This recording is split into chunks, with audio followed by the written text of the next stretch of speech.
Hey everybody, welcome to the Herd Fit Podcast with Dr. Sam Rhee and myself, Coach David Syvertsen. This podcast is aimed at helping anyone and everyone looking to enhance their healthy lifestyle through fitness, nutrition, and most importantly, mindset. All right, welcome back to the Herd Fit Podcast. I'm Coach Dave Syvertsen, and I'm here with Dr. Sam Rhee, and episode number 3 with our queen guest, Kayla Simpson. Coach Kayla Simpson here at Bison. The topic number 3 that we have her on in regard to nutrition is a little bit more open-ended conversation that I think everyone in this room can relate to. If you're listening, at some point you're going to be able to relate to it. And it really has to center around less about your science with food, which we got into pretty deep with Kayla, and more about just the culture and how it affects our nutrition, our eating, and to be frank, our relationship with food. And it's a very touchy subject, and I know that everyone has their own story in regard to food and nutrition, and some have very dark, scary stories, and some are very, I would say, naive to how dark that can get for some people. And we kind of want to touch on both sides of it and what the culture has done to impact how we look, how we feel about it, how we look, and our food discipline. And we're in a very unique environment here because CrossFit is a very performance-centered fitness program. We're constantly talking about our times and our weights and our scores and our PRs, and that does not always correlate with how people approach food, because a lot of people, their approach to food, I would say the majority of the public has nothing to do with their performance. It's more about how they're feeling in the moment or what they want to look like. And it can go a lot of different paths, but I'm excited to talk about this one.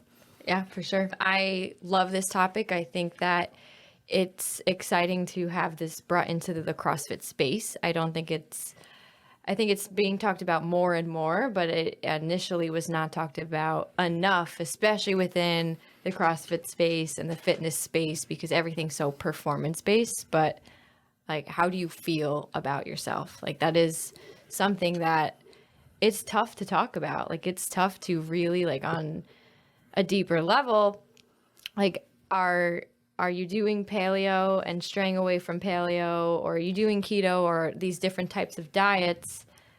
And like, how do you feel on them? Like, do you feel like crap? Are you sleeping okay? Not because things keep you up at night, but really because, like, are you feeling your body the right way? So it is tough. What are your thoughts on that, Sam? Yeah, I mean, I would say food in terms of health is, I mean, other than, say, sleep and some other things, is the most impactful thing. It's the thing that even as non-athletes, they have the most complicated relationship. And it's brought up with a lot of different things in it, right? So it's your family, it's your culture, it's, the people around you, it's what you read and what you think about, it's pleasure, it's right? And that complex relationship is, I don't think, out of 100 people, I would say 90% of them do not have a perfectly healthy relationship with food. And we all deal with it. I know I've dealt with it, you've dealt with it, you've dealt with it, everyone I know has dealt with it, some better than others. And, we're also surrounded in a society where we're being constantly bombarded by food messages. I mean, the commercials, people's images, all this diet information. Everyone I talk to has an idea of what they think healthy eating is, but boy, that ranges tremendously. Yeah, there's a lot of nutrition experts out there, right? some self-proclaimed. And people are so sure of themselves. They say, you know what, if I avoid this food, everything is fine. Yes. If I eat this way, everything will be fine and I'll be able to lose weight. And so it's something that we could probably have like 15 full-length podcasts and not even scratch the surface of what it's about. Yeah. I see this common theme happening on Instagram, the gram, but I'm in that in-between zone of, like, I started Instagram in high school, but there wasn't what it is today. It wasn't like it gets worse every year. Yeah, it gets worse every year, and it's very body image focused. But right now, currently in like the dietetics world, there's a divide I'm seeing, and it's intuitive eating versus like the performance centered, or maybe like the bikini athletes, like the physique athletes, or diet and weight loss. And like the intuitive eating side is anti-diet culture. And some of them are really extreme. I think there's a happy medium that can be met in the middle. And then the other side is like, well, we don't know how to intuitively eat to our hunger cues. Like we don't know how to do that because not everyone is thin like you naturally, or not everyone can relate to when we feel really full, let's just stop eating. Like we need this structure. And then the anti-diet culture is like intuitive eating, which is a really awesome thing and can be really beneficial for some people, especially who have this disordered eating pattern type history or eating disorder, which they're completely two separate entities. They're two different things. They really are. And can you intuitively eat while being an athlete?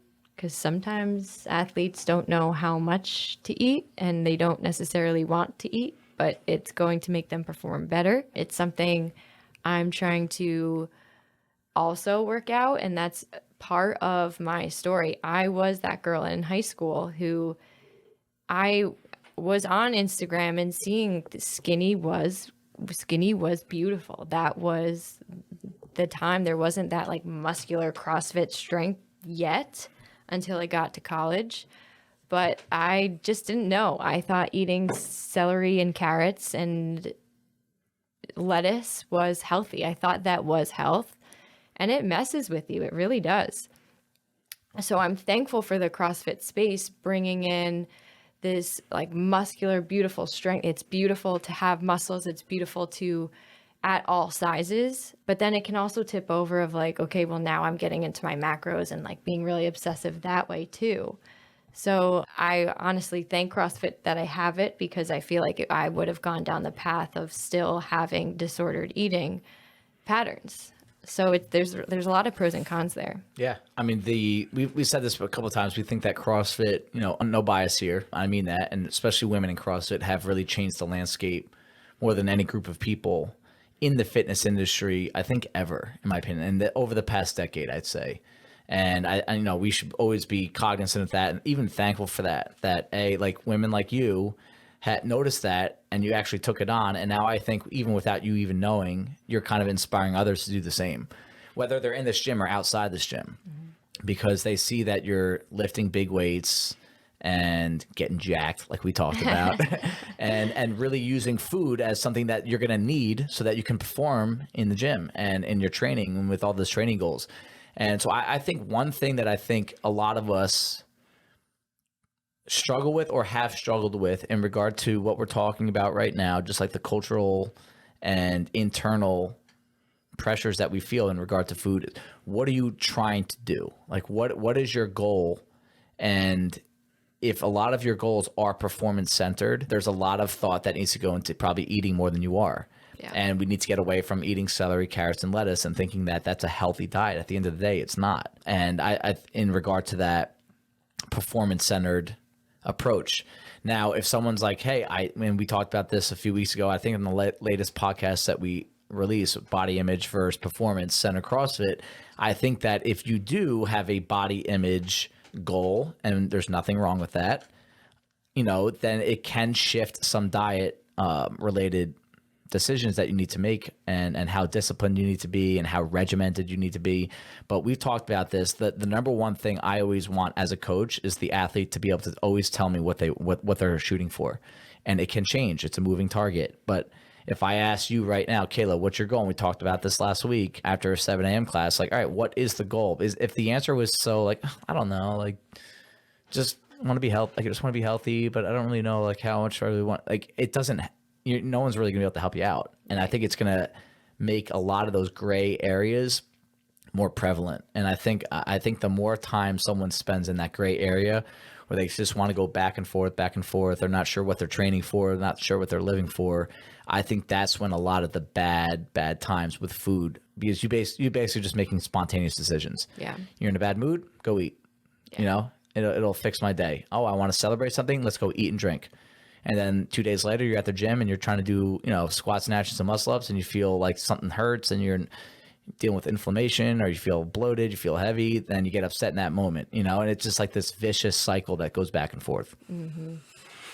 I think one of the things that I would tell people is, and we've talked about this, and this is what I love about CrossFit, is you start thinking about food and you start thinking about how society pushes food on us. Yeah. And CrossFit is, you can call it a cult, but it's anti-establishment in a lot of different ways. It was anti-establishment when it said you can be muscular and redefine what fitness is and what looking good is for a lot of different people.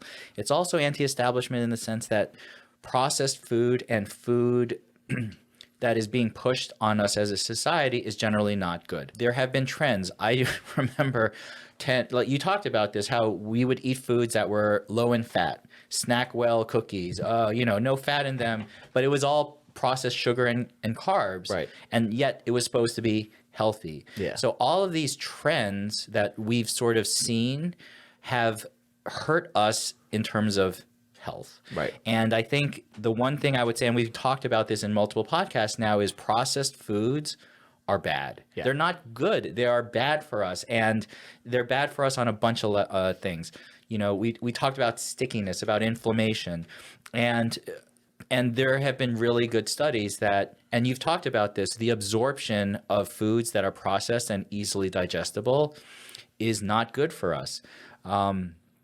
I read a study where they say a calorie is not a calorie. So if you ate almonds, for example, if you have 170 calories of almonds, you're actually absorbing about 128 of those calories. If you eat white bread and cheddar cheese, as opposed to whole wheat bread, the amount of absorption is like 10% more for that processed white bread as opposed to the unprocessed, like, nuts and stuff and seeds that they throw into whole wheat bread.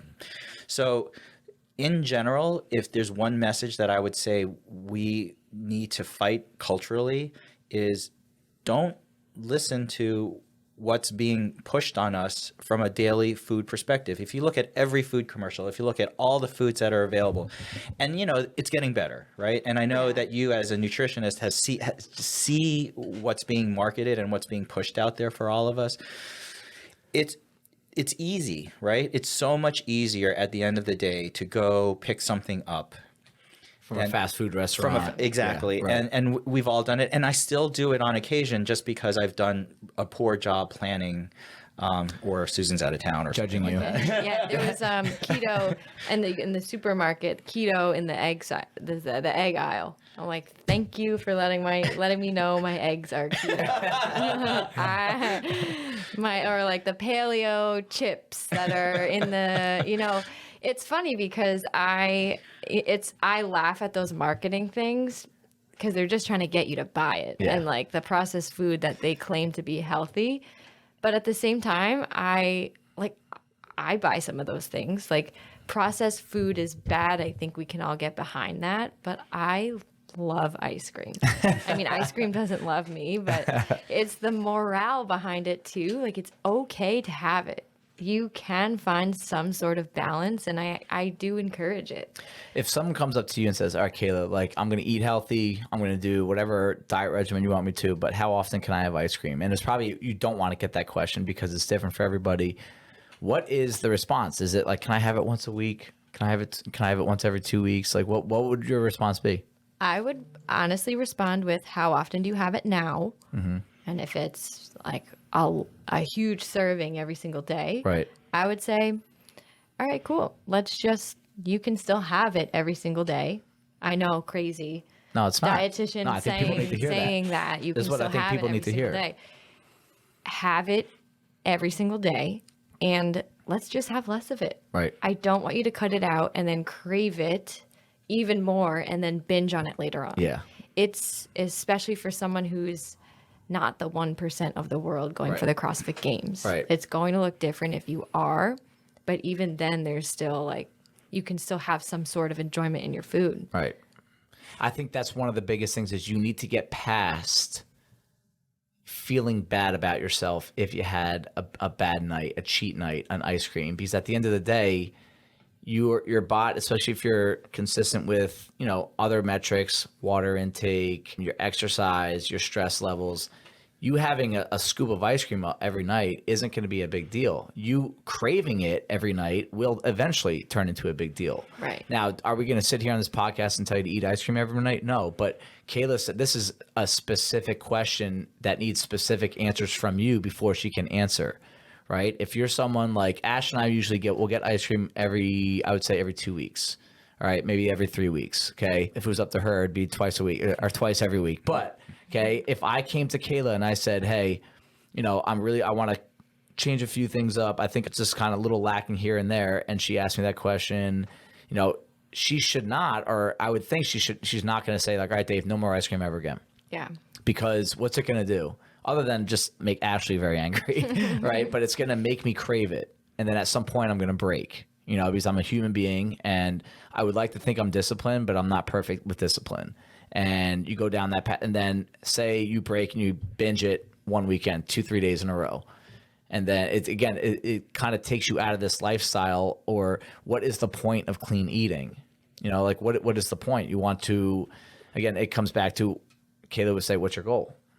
Like, are you trying to make the games? Okay, then yeah, we're going to have to probably cut some things out. Mm-hmm. Hey, you want to be healthy? You want to look good? You want to feel good? You want to be able to come in WOD 5 days a week? Have ice cream every other week. Stay on that routine or cut down the portion a little bit. Just don't binge it. And I think that's something that a lot of people need to hear. You're never going to tell us, you're never going to tell you that you can't eat things, right? I think that might be a further step down the road. But when you tell people that, I remember during Reset last year, I think we were 2 weeks in, and Reset last year was really long because we do Reset to the Open, and the Open started at the end of second half of March. So I think it was 10 weeks. And 5 weeks in, a lot of people gave up. And it was because they were just starving themselves from cheese, like simple things. And I was like, you know what? I bet if she had a piece of cheese every day with her lunch, she would be fine. Yeah. And it was less than what she used to eat. So there would have been a positive result out of that. But because we go cold turkey on a lot of things, it's almost like asking a smoker to stop smoking by literally just stop smoking cigarettes. No like easing off, no patches or anything. It gets pretty ugly at some point. I think a lot of these issues are, okay, so we know what the logical things to do about eating are, right? Keeping track of what we eat, following some general principles, avoiding processed foods. But I feel like a lot of what we do in food is illogical. It's not driven by our rational mind. It's driven by our illogical, irrational mind. There's a lot of emotion associated with eating, and usually it's negative. Right. And when it's negative, that's when we start shying away from the behaviors that really should help us. Everything I don't do well is generally associated with a negative emotion. And the farther along I go in life, the more I feel like, okay, how can I turn this into a positive thing? And some of it is just coming to grips with acknowledging that, why am I not eating the way I should? What am I facing? What negative emotions are in my head that are causing me to do this? And some of it is just acknowledging it to myself and just throwing it out there. Some of it is finding others to help me with it, because it's a secret that I've kept for myself. It's like, okay, well, at night I know, I do, and I've talked to a lot of patients who have acknowledged, like, secretly I will do this and nobody else knows about it. And when I'm at work, I eat super healthy and everything looks great. And then at home, I secretly, indulge in this and I feel awful about it. And I have a lot of negative emotions. And so when you're dealing with people, how do you try to, one, get them to be honest with themselves, and two, sort of start turning these negative thoughts positive? It's there. First of all, you are not alone if you experience this. So many people experience this. Like what you do behind closed doors and what you eat during those moments, it is really tied to emotion and what other stressors you have going on in your life and how that food makes you feel. And what helps in a lot of cases is just keeping a journal, like a log of not of a food log. Like, how do you really feel after a meal? Are you sitting down and enjoying your meal in front of you without distractions? Are you surrounded by people during your meal? Are you connecting with others while you eat it? What other stress do you have going on at work, in your life? And it's sometimes playing this game of like psychologists a little bit, and that is not my expertise at all. I refer out if I really need to. Like, I don't try and pretend, but a lot of times nutrition is really linked to what's going on at home. And having them keep a journal and a log of, all right, I had breakfast, or even if it's just once a day at the end of the day, and reflecting upon how the food made you feel. Getting a little bit away from performance, bringing the human into it. Because especially if you're just trying to be healthy, it's something that can just bring awareness to, like, when I had the 5 Twinkies, I felt this way. But why did I have them in the first place? Is it because I'm hungry because I didn't eat enough throughout the day? And now I'm just binging on all of these other things because I'm so hungry because I restricted them? Or is it because I'm stressed on something else? So it's something that can help, just something that gets the wheels turning. And we dive into other stressors in life. That's why, like, connecting with the client is really important, and connecting with that person and understanding their goals is really important. Yeah, I think stress is probably the biggest driver in food issues. I'll speak for myself on that. Is, like, I have the bad habit of just trying to jam too many things into a day, whether it's training, coaching, Brock, Ash, next level work, the other work that I do outside of fitness, right? And at some point, the doing the work never stresses me out. Like, I think that's when I'm at my best. Like, when you're in this zone, you're like, the worst is at nighttime when I know what's coming up. And like, I get that anxiety at nighttime, like that 9, 9:30, 10, if I'm coaching 9:45, 10, 10:15. And I start thinking, I'm like, all right, so I'm only going to sleep about 5-6 hours tonight. I got to go coach the morning. I'm going to try to work out after, but I hate working after I coach. And then I have to go train this person. And then I have to do this programming work. And then those thoughts right there in that moment, the only thing that makes me feel better is eating. And, when I did my Nira cleanse, the best I felt was when I woke up because I didn't eat. But my habit is I'll eat at 9:45 at night, and I'm talking a 1,500 to 2,000 cal meal, and then I'll try to be in bed 15 minutes later. It's really one of the worst things you can do, for several reasons. And then I start my next day, like, kind of like feeling sluggish, but then I have to be on to coach, right? Like, you have to fake it sometimes, right? And though I would say every eating issue I have had in the past, or I continue to have when I have like bad weeks. I was just telling Sam I had a bad couple weeks lately. It centers around the stress of what's coming up. It's not necessarily I had a bad day, this is going to make my day feel better. It's more like, man, I am so overwhelmed right now. I almost want to distract myself from what's coming up. It's like, it's sometimes you go to bed, you're not even relaxed because you know that it's going to be a short night of sleep. And when I worked with Kayla over the summer, it wasn't anything like, wow, like I never thought of that, but it had an outside voice saying like, hey, like, that 2,000 cal meal that you're going to have at night, try to have half of it at 4, maybe, if you can, you could squeeze it in, like have half that, so that when you do go back to eat it, you have the second half of it. It's not that much food. And I did it. And honestly, I think it was 2-3 weeks of doing that. It made a significant difference on a lot of different levels. And most importantly for me, how I was working out when I was training just felt better, felt less sticky, less inflamed. And it just goes to show that like stress isn't always just like what happened to you today. It's also like we always like, especially in this area, I feel like everyone in this area, especially in this world right now, are always like anxious about something that's going on. I think that having an outside voice helped me a lot with that. If I didn't have the outside voice saying like, go do this, then I probably would have never changed that.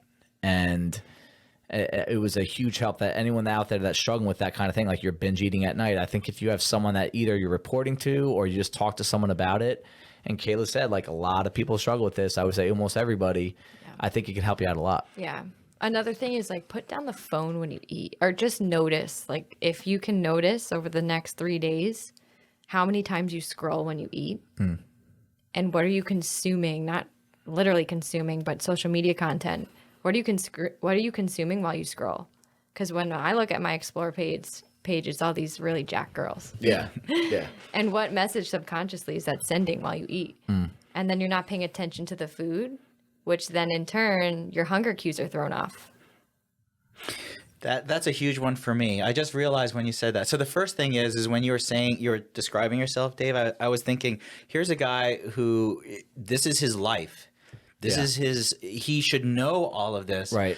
And it makes such sense to say, okay, well, eat half of it earlier. And I was like, but it took someone to tell you that Right. for you to sort of try it. And everyone needs that coach or that little outside thing to say, because it makes such sense, but you don't think about it on your own. You're just doing your thing. Because I think when we think about things on our own, we always just feel bad for ourselves. Like, oh, I deserve this, dude. Like, I work really hard. Like, like I had a bad day and I work really hard and I did this at the gym today, so I can do this, Absolutely. Yeah. But, we as hard as we are on ourselves, I also think we're a little, it's going to be contradictory, but we're way too soft on ourselves. Like, I actually think more people would benefit from being a little harder on themselves when it comes to food decisions in the moment. All right. I don't want people hating themselves every day, but, it took someone who's not even sitting next to me. Right. It was just like a Zoom call one day, like, hey, do this. And it happened. And you know what? It actually made it more positive. So, Yes, right. So it was a generally a positive experience, which is also a good emotion. The other funny thing is that resonated with me, what you just said, Kayla, because especially when I've had a really hard day, especially on a Friday, and I've just worked, something just kicked my ass at work. Right. And the only thing I can think about is I'm going to go home. I'm going to put up my tablet. I'm going to watch something. I'll binge watch something. I'm going to binge eat something. And I deserve it because I've been really good all week. I worked out. I've been doing all my stuff at work. I've been, pretty disciplined. And I don't even think about what it is that I'm putting in my mouth because I'm just watching something. Yeah. And for me to be more mindful, the fact that you just said that, I said, okay, well, you know what? I think I need to try that. That lack of mindfulness about eating is probably part of some of the issues I have, not necessarily from a weight perspective, but from a feeling perspective. That's exactly how I feel. I feel bloated. Yeah. I feel, I don't feel good. And then you have a shitty sleep, then a shitty workout. yes. And then I come in the morning and listen, generally I can get my ass up and do the workout, but how much better would I be performing or just generally feeling if I didn't, do that? And half the time on a Saturday, I've binged so much on bad food. I'm like, on Friday night, I'm like, do I work out with people who are going to kick my ass on Saturday or not? And probably half the time I'm like, yes. And sometimes I'm no, but that's the sort of behavior that is not helping me on, and I don't even realize it. Yep. You don't even realize it. I'm going to play devil's advocate for you. Yep. With the perfectionist part of it. Like, I think that half people in general can definitely benefit from being a little bit harder on yourself in the moment. But I'm going to switch it to just being more mindful of yourself in the moment. Instead of scrolling, maybe take out a journal, take out something, write why you're grateful for what you're grateful for.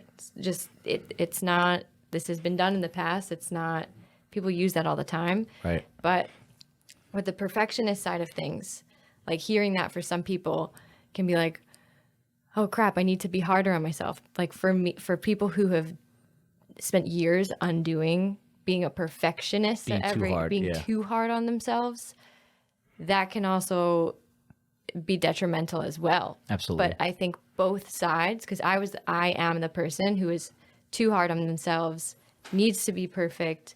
I've done work to try and undo that. Right. And don't want to go down that path. And you don't want to go down that path again.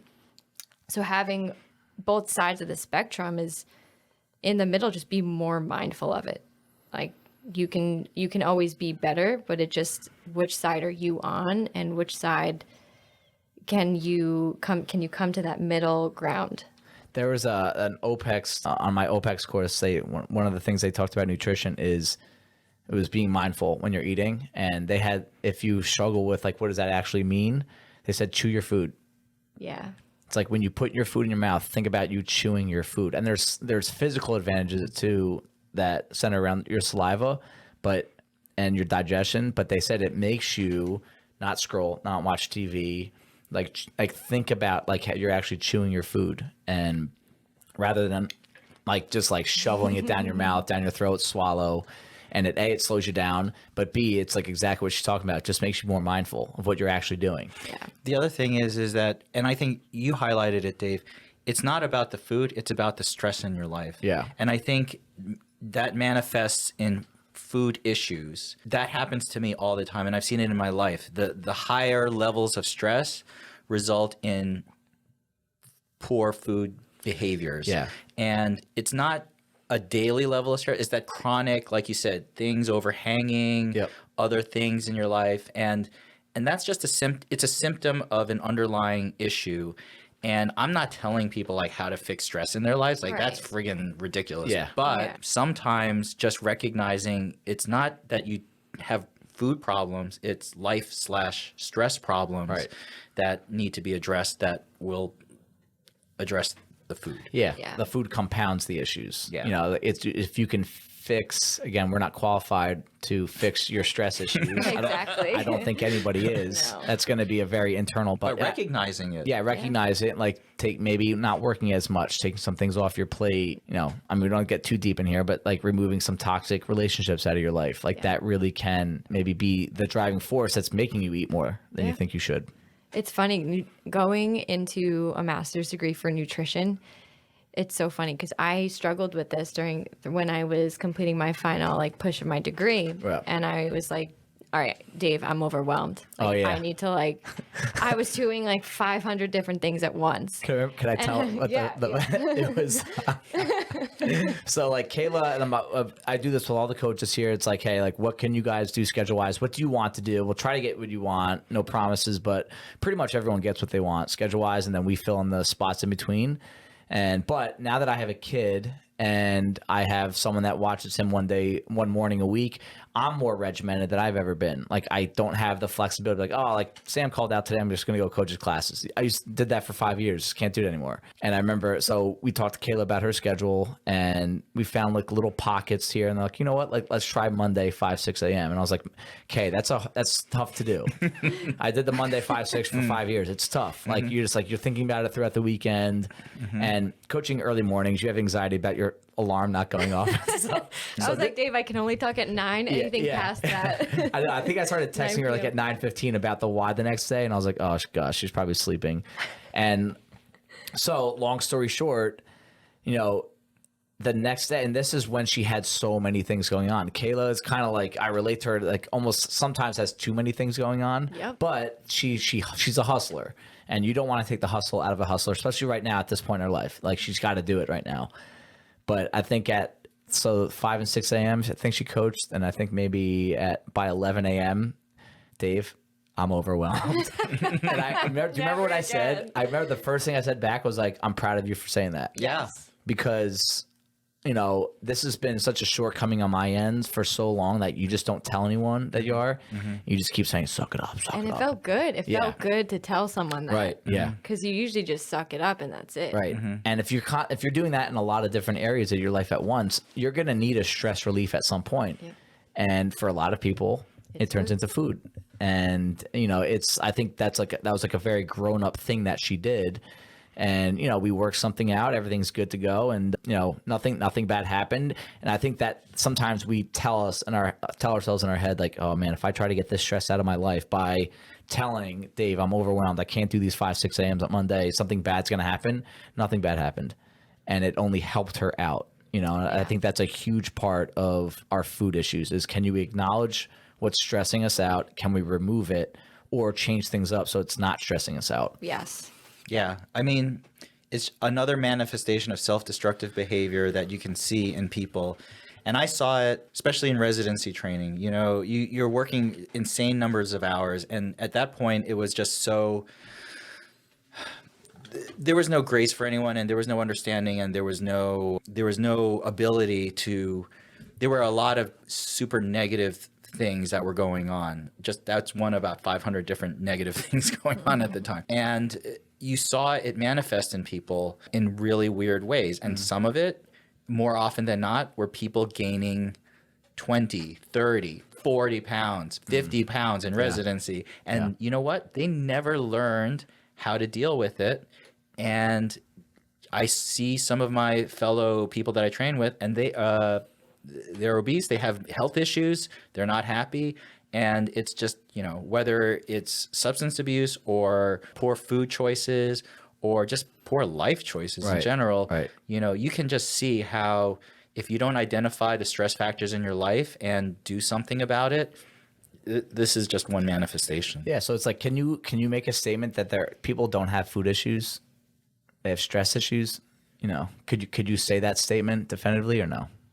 That there are no food issues, just stress issues? Yeah. I don't know. What do you think, Kayla? No, I think people have food issues as well. I do. So you can be the happiest person in the world and still have food issues. No, I think that some people just do have food, really eating disorders. Yes. But I also think that stems from other psychological things that maybe happened in childhood or other things that happened in growing up, So if someone does have a significant food issue, and again, I know you said you don't want to go into the deep psychological stuff with, we're just not qualified to do that. But if someone comes to you with a food issue at some point, whether it's binge eating or not eating enough, going back and forth, yo-yo dieting, right? Is one of your initial thoughts to kind of dive into the mindset a little bit? Yes. Yeah. Always. Yeah. I think find out what's maybe not right them. Off the bat, but once I kind of get to know them a little bit better, we start talking about their habits. Right. Yeah, it's mindset. It's definitely a lot of that work. Yeah, and which is tough to do. It's very tied in together. I think for a lot of us who hate dealing with others, the fact that you suggested just writing, more importantly, not your journal, like your food, but what you're thinking about your food is telling and important. Yeah. Yeah. It's balance. Balance.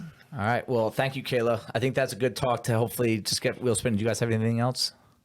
No, I love the fact that Kayla has so much insight about food and then the greater sort of bigger picture of it. And, I'm sure you've seen so much of that in your training and, on every level, not just athletes, but all the way down to everyday people. So that's super important. Yeah.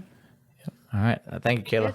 Thank you, guys. We'll probably have you back on at some point. Thank Be ready. you.